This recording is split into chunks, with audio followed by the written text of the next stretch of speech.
Decent, respectable people who are tucked up in bed. For the rest of you, here's O.T.T.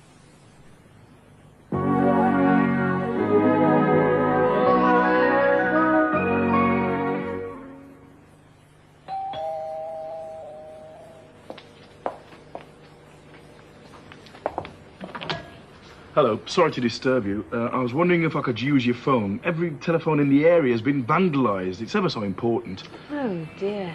Yes, help yourself. There it is. Thank you very much.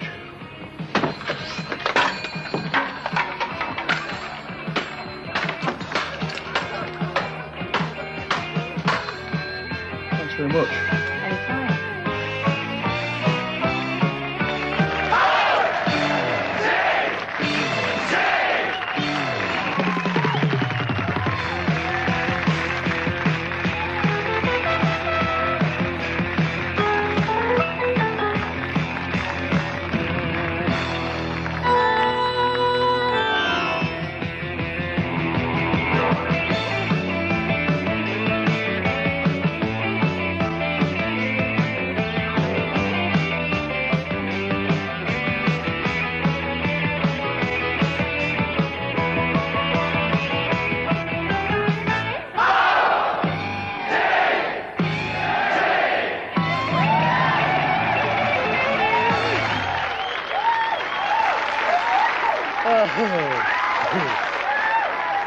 Good evening.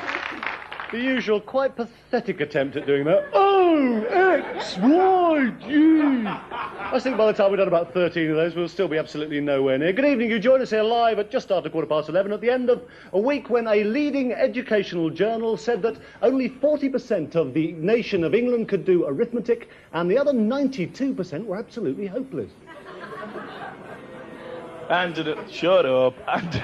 What's the matter? What do you want, comedy? And in a week when the government threatens a big clean-up in sex shops, we ask, will they replace G-strings with J-cloths? And in a week when it's reported that unemployment is finally at 3 million, Mrs. Thatcher denies it and says it's just a rumour put around by a load of people with no jobs. And in a week when the Daily Mail posed the question, do we take sex too seriously? And got 24 million replies in extremely shaky handwriting. And in a week when Barry Manilow finally found an English hotel that suited him. Well, there you are, Mr. Manilow, the double bed, the best grand piano in our little town. I trust everything is now to your satisfaction. Good night. Thank you, Mr. Manilow.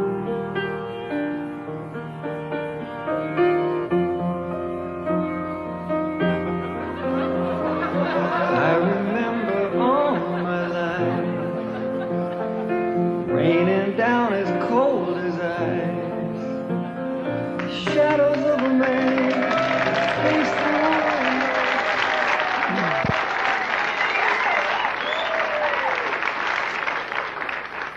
There you are, didn't they both look nice? And at the end of the day, this is when we had hoped that Gary Newman might drop in on the programme. But we've not heard from him so far. It's time for us to go on from the sublime to the digestive system, hot from Circus Lumiere, those pioneers of bodybuilding from the inside. Will you please welcome Octavo and Philippe?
And now tonight's main attraction, another marvellous bunch of lads doing their own live musical thing. A name on everybody's lips. I wrote it down. So, Coventry 66843, Topless Massage Parlour, Ask for Lolita. Funny name these bands have, no, I don't...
fricadelle until you fingered me. We make a right impression when you hold me tight. Wait for a break, my lucky charm. Things are looking up all right, all right. Oh, to taste the lips of little love tonight. Oh, yeah. I want you so much. Ooh, the way it feels when you find out there's a bug in it. The way you squeal when you get it. Some guys have all the love. Some guys get all the break. Well, I get to roll my dice. Ain't it nice? Ooh, take me in the kitchen and we make my eyes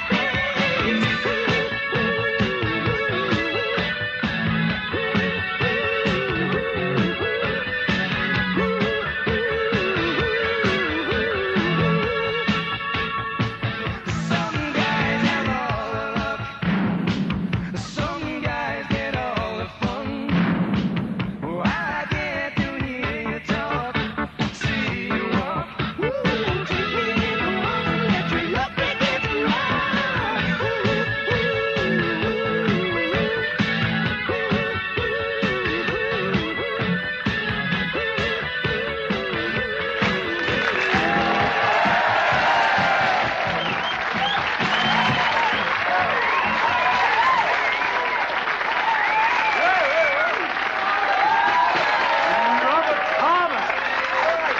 Cheers, Robert.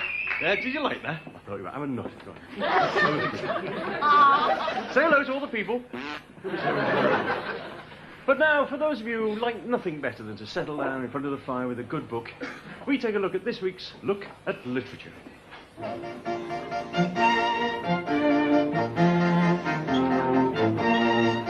Good evening and welcome to A Look at Literature, the program in which each week we feature extracts from the classics chosen by my guests. And my guests this week, with their choice of their favourite literary passages, are the Reverend Bell from Norfolk. Hello. Professor Bennett Jones of St Mark's College, Cambridge. Good evening. And Dr. Simon Fletch, Senior Lecturer at Suffolk University. Good evening. We begin with you, Reverend Bell. What piece have you chosen? Well, it's an old favourite of mine, but I do feel it still carries a relevant message for us all today. And there was a peace and a calm over the land of Canaan, and the people were glad and saw that it was the work of a mighty hand. Therefore did they rejoice and sing for 20 days and 20 nights. And on the night of the 20th day, Hebediah went unto Jemima his wife, and laid his head between her heaving breasts, and did put his hand down... Yes, well, thank you. Thank you very much, Reverend. Perhaps we could now hurry on to you, Professor.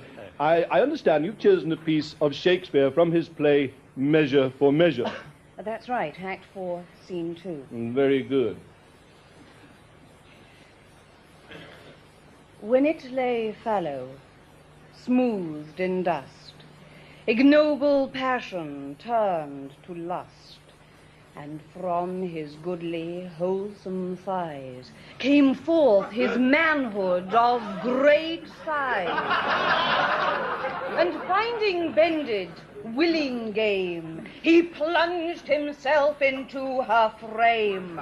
With heaving buttocks, strong intent, they thrust and ground till all was spent. Marvellous, indeed. Beautiful. Yes. Now, is there anything particular that you like about that passage? The metre is very striking, is it not? Yes, indeed, the metre is very striking. And indeed the language. But most important, I think, is the imagery, the image of those two bodies thrusting and grinding away at each other. I mean, one can almost see those heaving buttocks. Yes. Well, right, thank you. And pause came forth his manhood of great size, again conjures up a marvellous image of this enormous... Yes. Well, I think we shall have to leave it there. Dr. Fletch, you've chosen a passage from... Lady Chatterley's Lover. Oh, no. By D.H. Lawrence. Oh. Laying there, eagly spread-eagled. Yes, right. Well, I think... No, please, let me continue. Oh, God. Laying there, eagly spread-eagled on the lawn, was Ruskin, the neighbour's cat. He blinked serenely, dazzled by the sun. It was shining brightly on the little fields where the fool's parsley grew foamy, where the currant blossom hung delicately in the greenish twilight of the mowing grass, and where David and Emily lay bonking away like ski masters.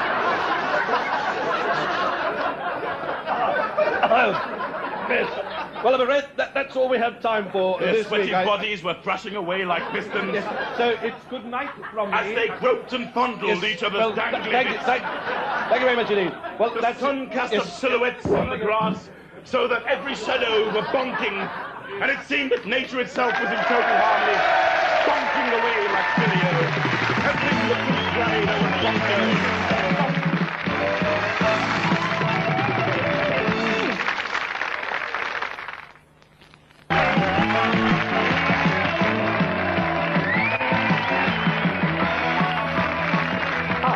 Say, that girl, she's wearing... No, she isn't wearing. She is. She isn't. She is, I tell you. She isn't. Good God, she isn't!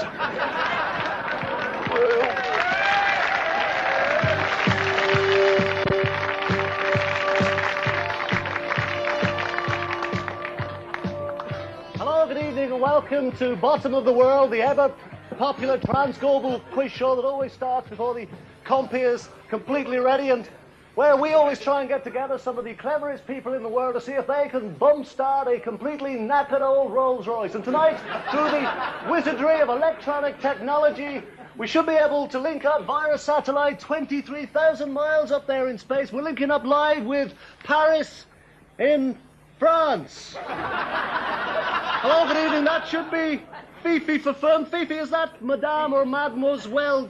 Mademoiselle. Oh, it's a madame. I lost my Roselle one night in the Bois de Boulogne. He was a magnificent lover, I seem to remember. Want to explore that, Madame Firm. Let's meet the others from London, England. Let's say hello to British contestant Mr. Hootie Elbow. All right, Simon. It's nice here, isn't it, wherever I am? Yes, very nice, Mr. Elbow. From Botswana, will you please welcome Mr. Joshua Yarlog. Hello, Eamon, my friend. Hello. Eamon, is it okay if I just say hello to a few friends of mine who might be watching? Nice and brief, please, Mr. Yarlog. Okay. Okay, boys, lay off the banana cocktails. Katanga. Okay, let's get straight on with all the action. Madam for firm, who or what is Alcatraz? Take your time. Don't take too much time. This evening in an ideal world. Well, perhaps we can leave that for a moment. Mr. Elbow, can I ask you a question? Well, just a minute, Eamon. Can I just tell you that, I don't know if you know this, but I'm clairvoyant. And I can not only tell you the question you're going to ask me, but I can also tell you the answer.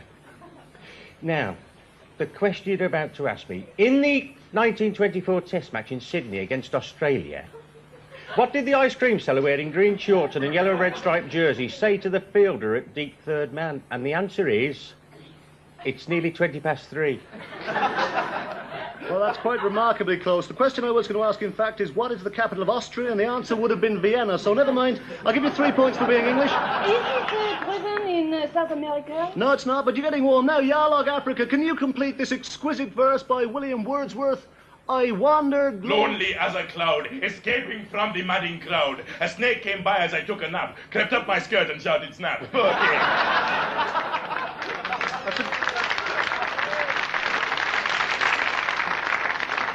That's a very good effort, Mr. Yarlog. There were apparently 2 versions of the Wordsworth original. Is it a South American antelope? What? No, it's not. It's not Is a South America in the answer? Well, no, it's not, but it doesn't matter. It's not your question. Yes, but I want to help her. I think she's very nice. Well, we normally have a question for each... I'd really like to cover more than one question. Is it the capital of Bolivia, that? No, it's not. Has it got anything to do with underwater No, it chicken has. sexing? No, it hasn't got anything to do with... Sorry about that, Eamon. Jungle fever. Okay. How about nanny goat timing? No, not Nanny Go Downing. I think we can possibly try and get off this, because tonight, Ralph Richardson, actor, author, philosopher, former Hell's Angel, you thought you were here to decoke the program controller's moped, but in fact you were wrong, because tonight, Ralph Richardson, that's it. Sorry about that, I picked up Wednesday's script there. Sorry about that, Sir Ralph, if you're looking in. I hope that hasn't spoiled the surprise for you next week. I guess I Is it an equatorial rainforest? No, it isn't. Africa, Yarlog, come back to me. Can you tell me who is generally thought to be the leading source of inspiration to modern impressionists? Ah, that's easy, my friend. It's my old friend Ken Dodd. By Jove, Mrs. By Jove, Mrs. It's Discom narrating. What a lovely day, Mrs. for running up to Eamon Andrews, sticking a banana up his trousers leg and going, Eamon Andrews, this is your fife. Okay. And this is me. Somewhere, Kilimanjaro, Tennessee fly, Angola, Bulawayo,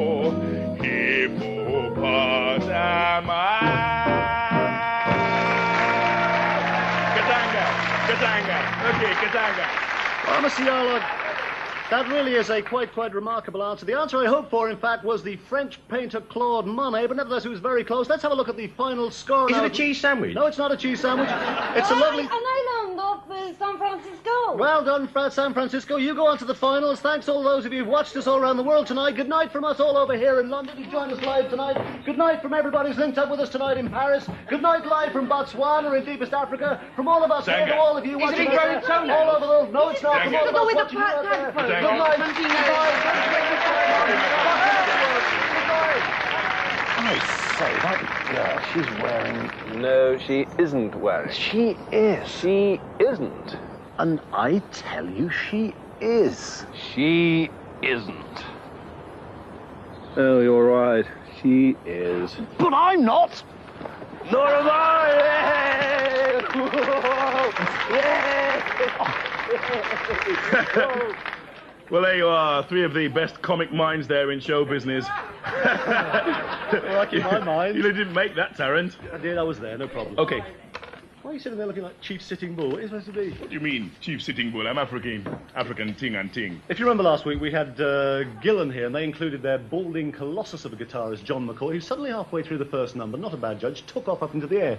We promised to give you a rather specially signed Gillan picture double album if you could tell us how much he weighed. There he is, swinging away again. The answer, in fact, is 118.5 kilos. And the closest was from Great Geraint... shaven-headed fool, look at him. The closest answer was from Geraint Roberts of Lodge Vale Park, Chirk in Wrexham, with 118.3 kilos. God damn, that boy is heavy.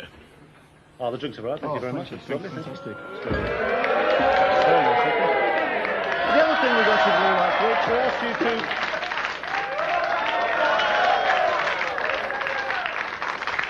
The other thing we got you to do last week to stretch your tired late-night brains was a little exercise in limerick writing. We had a marvellous response, really, in quantity, if not in quality. Yes, I think most of them were written down the pub on a Sunday lunchtime. The first one we asked you to complete was, there was a young fellow called Mark who went for a drive in Hyde Park. He got lost in the fog. And we had lots of replies, most of which seemed to have Mark... You thought you caught me napping there, didn't you? Most of which seemed to have Mark Thatcher. It's almost peculiar, this. All these things with Mark Thatcher. He married off to Princess Anne. I think most people were writing about the wrong Mark altogether. But our favourite came from Jay Downs from Renfrew, who sent in, there was a young fellow called Mark who went for a drive in Hyde Park. He got lost in the fog, hit 14 cars and a dog, and said it was Emerson down. Yeah. And, wonderful. And that was one of the better ones. Yes, oh. They were terrible. And there was a story last week, I don't know if you remember, there was a story last week of a somewhat sheepish... no, these teeth don't break them in for our dog. There was a story last week of a somewhat sheepish Prince Philip going astray in a light aircraft and causing a certain amount of panic amongst traffic controllers. That's right, the one we liked most had a certain disregard for the niceties of metre. It came from a lady called Sue Catlow from Woodhouse Eaves up there in Leicestershire. A prince who lives in the Mall went up in a plane with a pal. As a plane passed close by, he leapt up with a cry, those bloody reporters follow me everywhere. Why can't they leave me alone? I've a good mind to write to the Queen. Oh! So I thought it had a certain... Marvellous poetry, this is. And last and probably least was this one from, hang on a minute, Ron Maxwell, Eccleshaw. I can't read the autocue again. Shut up, this is live television. And it's from Staffordshire, who completed our third one about Michael Foot like this. There was an MP called Foot who one day found the Oxfam shop shut. She's done it once more, that woman, he swore. It's another government cut. Thank you, okay. Sit in.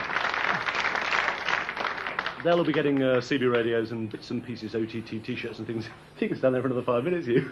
This bloke went to go on. But I'm not, this one just amused me, actually, very quickly. It's not a jingle or anything. It's a bloke called Jeff Higginbottom from Stockport up there in Cheshire. He said, by the way, did you know that Michael Foot and Patrick Moore have decided to make 1982 the International Year of the Dishevelled? Isn't that nice? But now, will you please welcome lovable, cuddly Uncle Alexis Sales?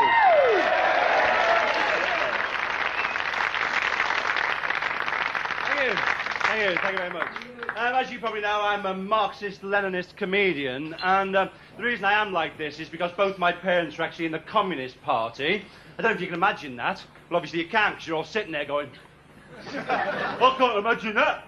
I can't get my head around that concept, no. O.T.T. No. It was actually very difficult because we had to live with the proletariat on this tower block on an estate, you know.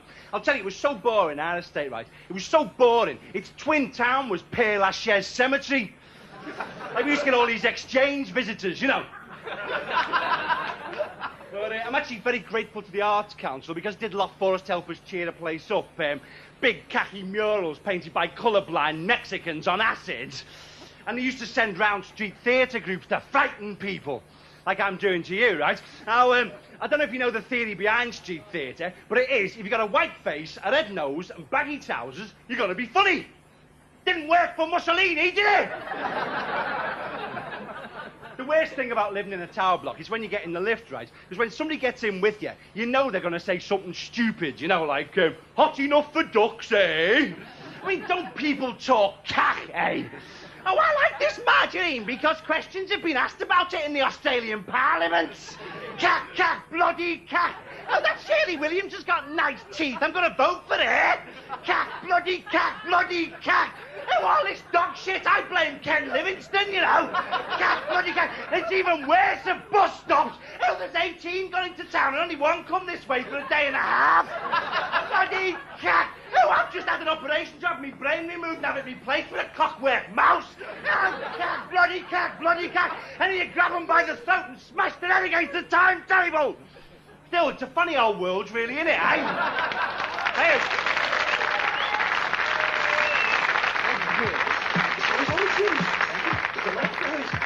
Sit down. Sit down.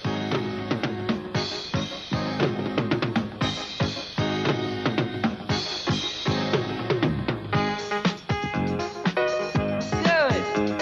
Come on, girls. I think it's a good contract. Not now, kid.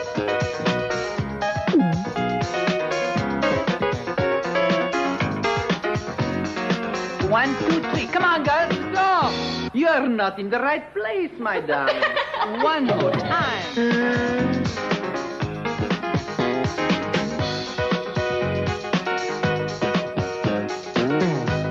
Stop! Goddamn Jesus Christ! What did you do last night? 1, 2, 3, go!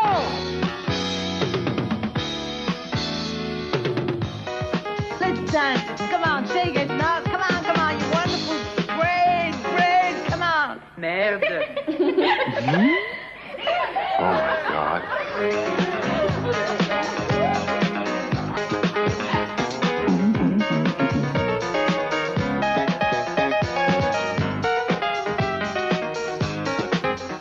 Wally's VG in the right place. Thank you, Mr. Segretti.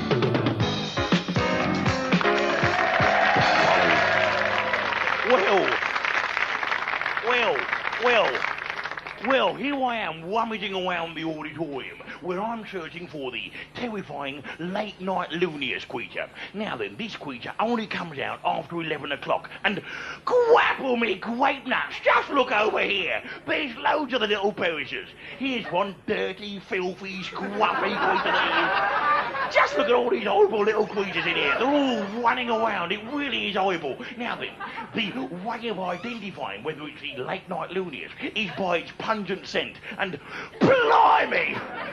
This one really smells horrible. He smells of real ale and prawn cocktail crisps. It's absolutely revolting. But right now, it's time to beat your brains out.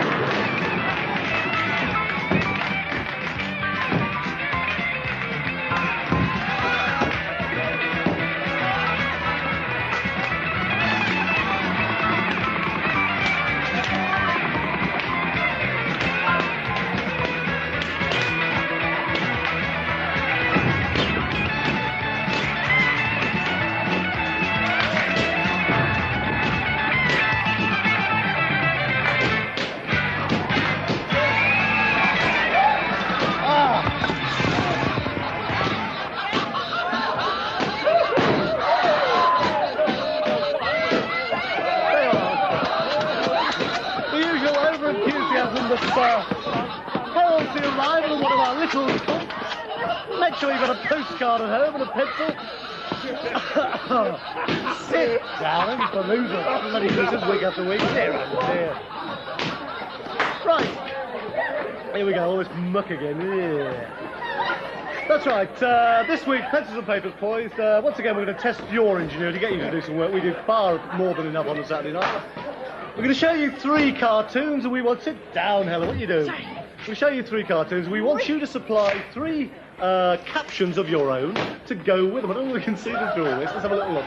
3 cartoons. We want you to supply 3 captions to go with them. Fairly typical scenes of people watching O.T.T. No, the one in the middle is quite definitely Bob Carroll G. They're saying one No, to it's another. not. I recognise that Bob anyway. Fairly typical couple. They're lounging back, watching the balloon dance. Incidentally, those of you who are appalled by the balloon dancers, they're back next week, so make sure you don't watch next week, will you? Yes, believe. More for me. So, have a look at that one. I don't quite know what's going on there, but we want you to supply a caption that vaguely explains what's happening. Is this your first visit to a holiday camp, then? Number 2, there you are. Give us some words to go with that. And number 3... Self-explanatory cartoon, I think that one is. That's self-explanatory. I've absolutely no idea what's happening there, but there must be somebody in there somewhere who ought to be saying something. There are 3 cartoons. We want some captions for each of those, please, to go with us.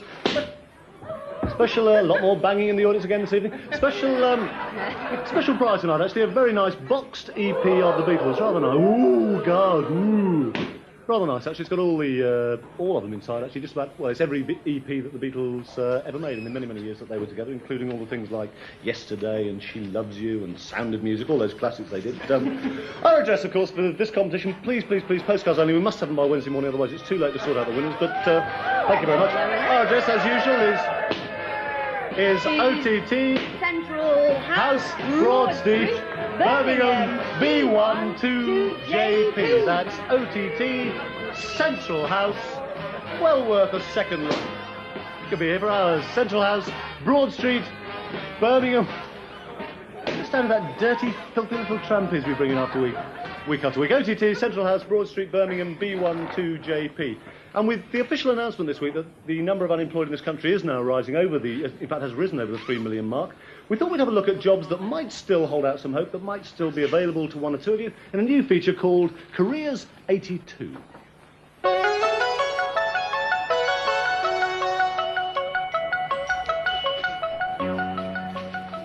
Good evening and welcome to another in our series Careers 82.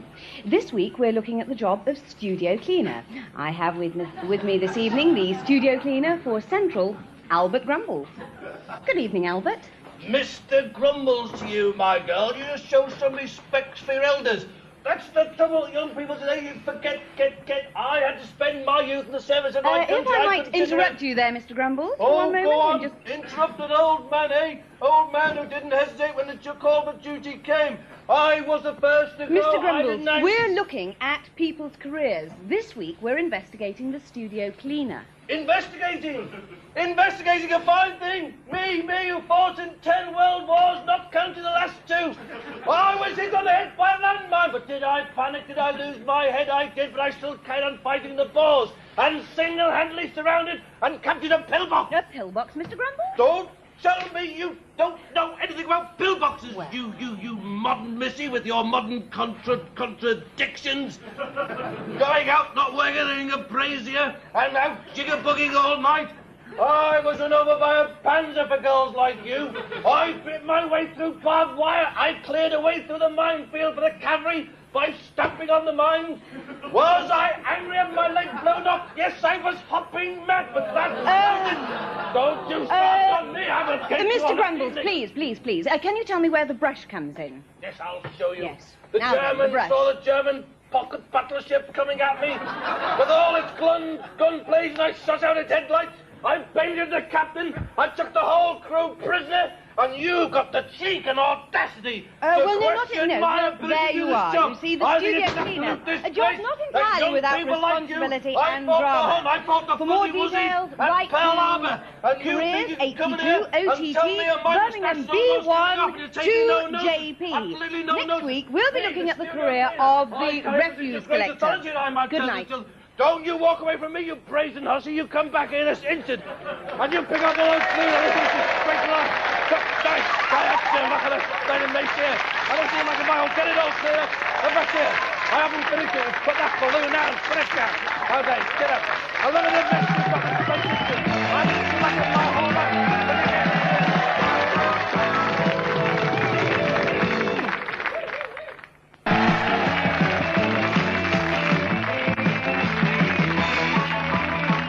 Hey, baby. Pal, if we ever get out of Mafeking, what are you going to do? Well, I had an idea the other night. I thought if we ever do get out of this mess and get back to England, I thought I'd like to do something for the young lads of Britain. Dress them all up in uniform, put little scarves around their necks with little leather woggles on the end to hold them in place. I remember an island from years and years ago in the middle of Poole Harbour called Brownsea Island. We could all go there, all cook sausages round an open fire, all sleep together in big tents. We could all wear little short trousers and go there month after month for camp. You'll get 15 years. I said the joint was rocking, going round and round. Yeah, reeling and a rocking, while it breathes the sound. And they never stopped rocking, till the moon went down. It sounds so sweet, I had to take me a turn.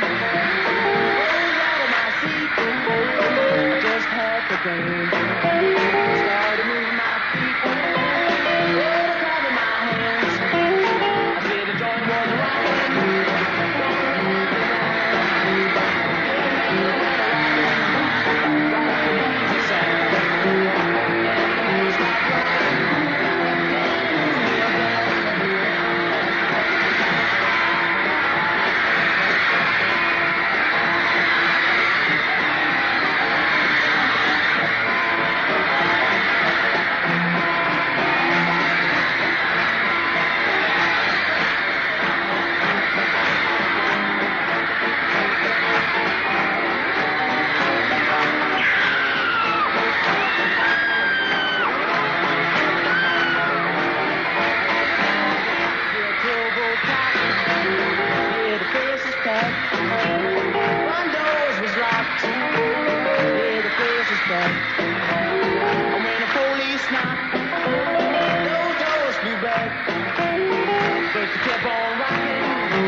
The Rolling Stones there. Isn't that amazing to see that very old tape?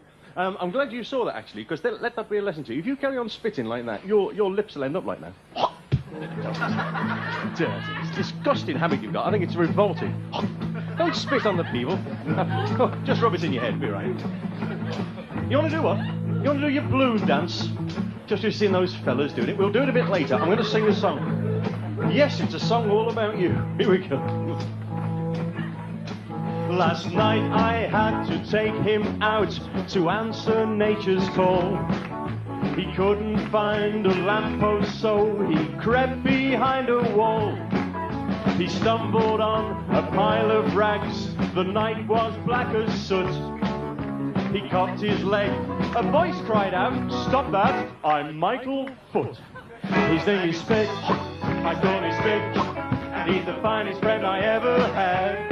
His name is Spit, I call him Spit, and when he spits he shakes his little head like mad. His name is Spit, yes he's Spit, and he's the finest friend that money can buy. But when he clears his throat you better grab your hat and coat, 'cause there's the one who spit right in your eye. I've asked you not to do that. Your balloon dance. All right, do the balloon dance. There's a balloon, you hold it, and you do your dance with it. Oh! Right.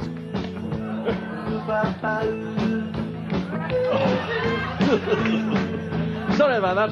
Bit of saliva. What? I've had a hell of a time with the lady, you know. He keeps chasing lorries. It's not that he's mad, he's just crazy about Yorkies. I think a bit of Woodhouse training, a bit of Barbara Woodhouse training for you. Let's see, we'll try with one or two things. Stay. Heel. Sit. I said sit.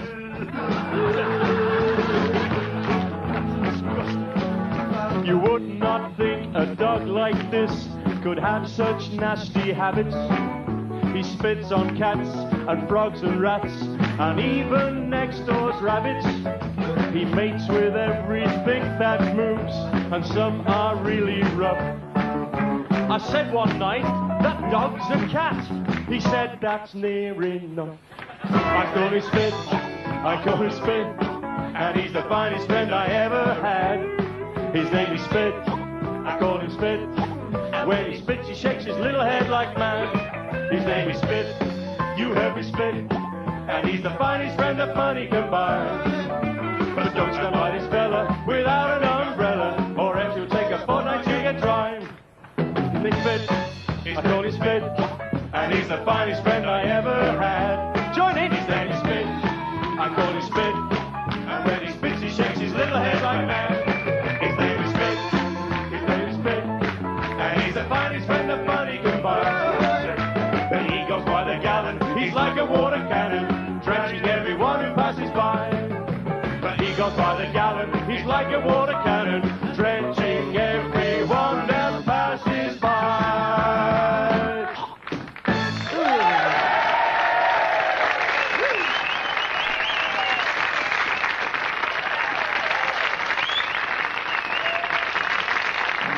Before you cross any busy main road, remember the golden rules. Stop, look, listen, and think.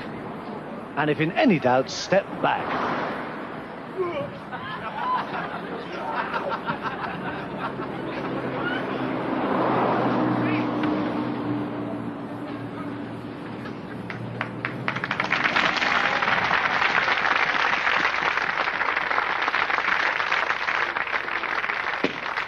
There's actually a very good reason for me smoking the cigarette, because this gentleman here, what's your name? Roy Phillips. Roy Phillips.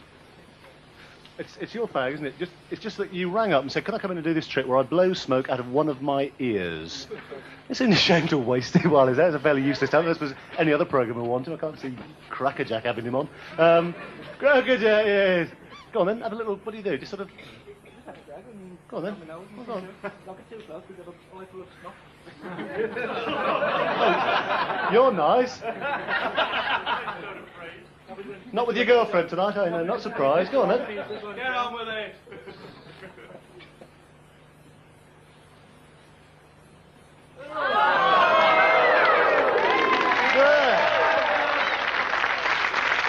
And very quickly over here, this gentleman over here is the, as you know, we always ask people to dress up as silly as they can. This one's certainly the silliest one we've ever seen. Look at that. The BPITA award, well done. Doesn't he look silly? Let's have some bloke keeps ringing and ringing and ringing tonight saying, are we live? I can't believe that anybody can watch this chaos and honestly think it's not live. It is live, isn't it? Yeah, it is live. Have you got a time check upstairs? I make it about 12:03. What do you reckon? It is now exactly 12:04. 12:04. There you are. Will you re-welcome the great Gustavo from Circus Lumiere?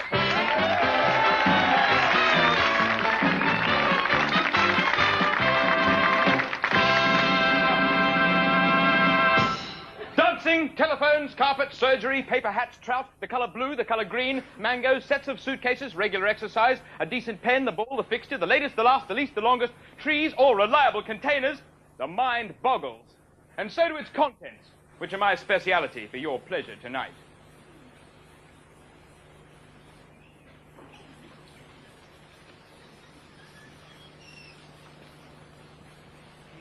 Sir, what's your name, please? Peter! As I thought, Peter. Thank you, Peter. I'm getting in tune. All right, let's move on.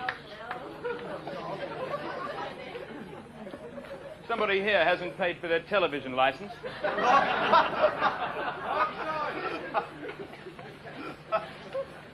Good God. You dirty bastard.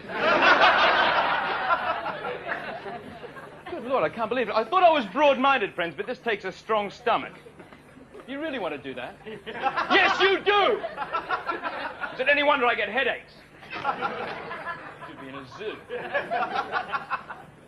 Okay, I'm getting clarity. What's your name, madam? What? Huh?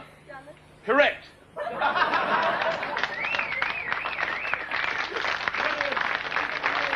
A frightening thing in the wrong hands.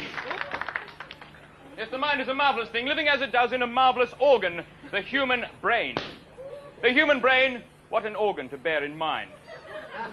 To conclude my demonstration this evening, I shall investigate and display the structure of this popular bodily part with the aid of this spoon. The cerebrum, or brain proper, occupies the front and upper portion of the skull.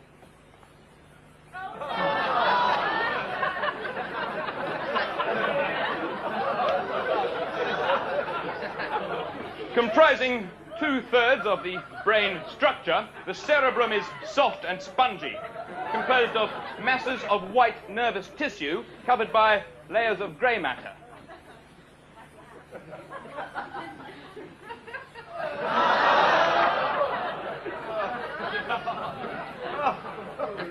This part is divided into 2 lateral halves or hemispheres and is the seat of the faculties of memory and association. The vital function of memory retention is,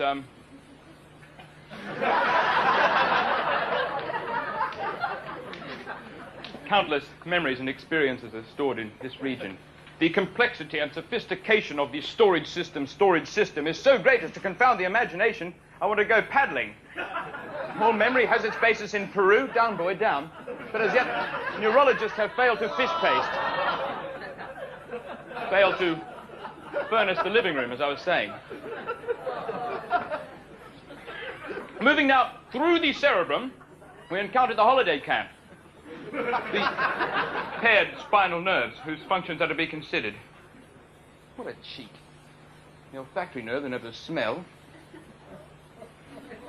Right, who opened the cheese, eh? Disgusting. Now then, these nerves, the glossopharyngeal, that's taste. Potatoes and petrol, if I'm not mistaken. Or is it last week already? The auditory nerve, the 7th, for hearing. Who said that? Was that you, Martin? Whereas the 2nd, the optic, is, Auntie May. Stone the crows, I thought you were dead. Is that beef you're wearing? Sounds like cut grass.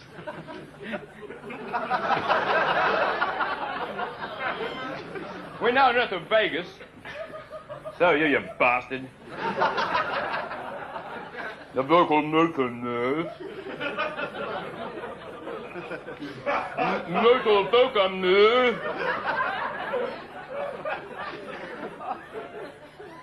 Merkel, I've gone deaf, or is it dark? Motor transmission via the medulla oblongata. The garter is a snake bite, all directions, cervical, dorsal, lumbar, bumba, bumba, bum. Bumba, bumba, bumba.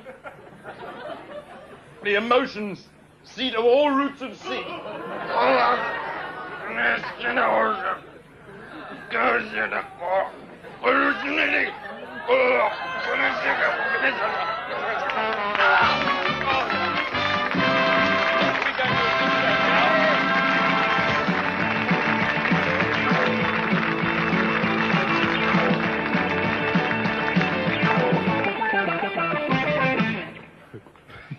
There you are.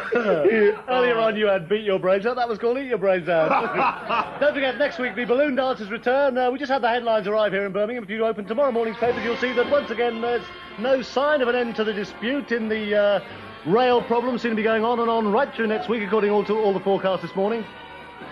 And Margaret Thatcher's taken a hammering in today. That's Saturday's political speeches. You'll be reading about those tomorrow morning. Parents actually is taking on an increase among grads of work teenagers, says Parents Anonymous. The volunteer group offering guidance and advice to parents and report